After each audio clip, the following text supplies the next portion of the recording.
On the road to more strength and power, the drive for a better looking body is often set aside. Maximum strength and six-pack abs don't go together after all, right? Well, what if I told you neglecting that six-pack is actually preventing you from getting stronger? What if six-pack abs are actually the secret to more power? That's what I hope to prove to you today. To begin, let's start with the basic idea of energy transference. If you've ever gone for a max set of 5 or lower on the back squat, you'll know that viewing squats as a legs exercise is a bit short-sighted. Yes, squats will build your legs, but to lift anything substantial, your entire body must work as one unit. While your glutes and legs may be generating much of the power needed to lift the weight, you'll only ever be as strong as the weakest link in the chain. If your legs are capable of lifting 300 pounds, for example, but your upper back is only strong enough to hold on to 250, you won't be squatting more than 250. This same concept can be applied to any other heavy free-weighted movement. And when it comes to weak links in the chain, your core, the area that contains your abs, is usually at the top of the list. Picture your skeleton for a moment.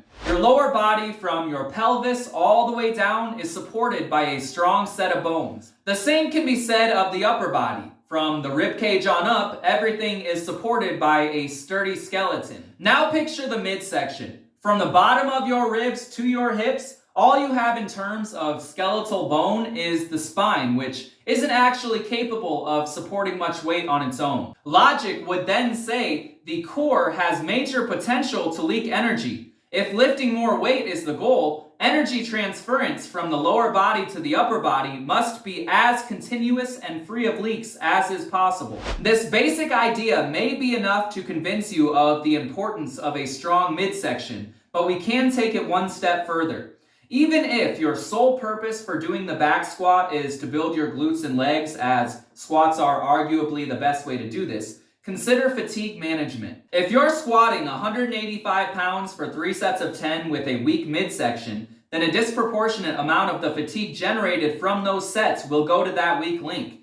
Not only will this prevent you from accumulating enough volume to effectively grow your legs and glutes, your core will now be overly fatigued for the remainder of your training week. Now you'll be forced to hold back on any other heavy free-weighted movement, i.e. the movements that generally cause the biggest increase in muscle size. With all this in mind, it makes sense why developing a six-pack could be the secret to lifting more weight, but we shouldn't stop there. There's much more to your core than just the abs. For true power production, the core should be strong all the way in 360 degrees. There are many little things you can do to improve the overall stability of your midsection, but for the sake of this video, I want to focus on what I consider the 3 main and most bang for your buck areas: the abs, obliques, and the lower back. And before we get into specific movements that I like to build up this area, I should mention that just by doing the main lifts themselves, the squats and deadlifts and all the variations of those, you're going to build a pretty strong midsection. Doing those movements is going to build up the strength and the size of this area, but if you truly want to maximize your strength potential and possibly get a six-pack in the process, a little bit of isolation is going to go a long way. First, let's talk about the abs. And when I say abs, I mean the six-pack that you can see, plus pretty much everything underneath. Everything on the front side of your midsection. And when it comes to the abs, there are 2 main movements that I like to use: the weighted crunch and the ab wheel rollout. Starting off with the weighted crunch, you can do these a few different ways, but I personally think doing them standing on your feet is the best method when we're trying to have carryover to other strength movements, because when you're doing a squat and deadlift, you're also standing on your feet. You might as well make it as specific as possible. So I'll just loop a band around my pull-up bar and my squat rack. Just put it under my chin, hold on to it with my hands, and start crunching away. Now our main focus when doing this movement is to build up the thickness of the muscles themselves. This is going to be the secret to possibly having a six-pack while also going after max strength. We all know that you're not going to have the biggest squat, bench, or deadlift if you're sub 10% body fat. It's just not going to happen. So if you're, say, 15%, but you also have some big, bulky, blocky abs, you might actually have a six-pack at that higher body fat percentage. This is what happened to me. Over the last 2 years when I was bulking, pretty much that entire time, I spent a large amount of time building up my abs, and now I can actually see them at this higher body fat percentage. And when it comes to developing more strength, having bigger abs is only going to help. If you have more just meat in that section, that's going to give you more to brace down on, and that's going to make you more stable. Moving on to the ab wheel rollout, this movement forces you to actively maintain trunk stability throughout a full range of motion. One of the main benefits to the ab wheel rollout is it allows you to connect many different parts of the body into one solid mass. So when I'm starting out, I'll picture this. First, I pack my lats, I pull my arms back and down, my lats are engaged, and I try to imagine that my lats are pulling downwards. So you can kind of get a feel for this by engaging your lats and then trying to reach your fingertips towards the ground.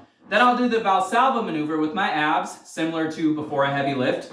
Deep breath, brace like you're going to get punched, and I will also imagine that my abs are pulling downwards. So lats and abs contracted, and they're moving down. Then I'll contract my glutes as hard as I can. I'll squeeze them, and I'll picture that those are being pulled upwards. So you have this counterbalance of down and up. Your lats and abs are down, your glutes are pulling up, and it creates this stable foundation. And then you do the ab wheel rollout, and it's causing you to maintain that while you're moving.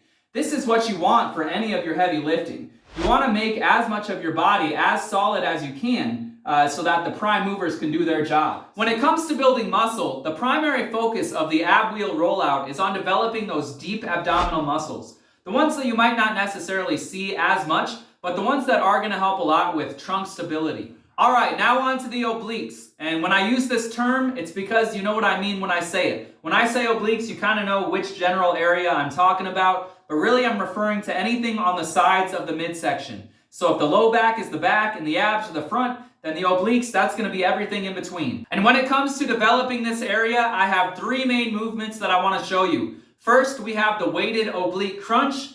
Then we have the band or barbell side bend. And finally, we have the landmine oblique twist. Starting off with the weighted oblique crunch, pretty much everything I said with the standard weighted crunch applies here too. It's going to help build up the muscle itself, which is going to give you that nice appearance when you're a higher body fat percentage. It's also going to give you more to brace down on when you're trying to do the Valsalva maneuver before a heavy lift. The way I do the movement might be slightly different than you've seen before, but in my opinion, it allows for a better muscle contraction while also allowing you to, once again, connect your lats to your abs, which is always a good thing. So to perform the movement, set up the same way you would with the standard crunch. So put your band on your pull-up bar and your power rack or just anything that's above you. But this time, rather than coming at the band from one side and putting your head through, and then the band is kind of at an angle behind you, this time the band is going to be in front of you. And rather than doing the movement with bent arms like we did before, this time you're going to have straight arms. This is going to help you involve your lat while also developing straight arm strength, which is always good. So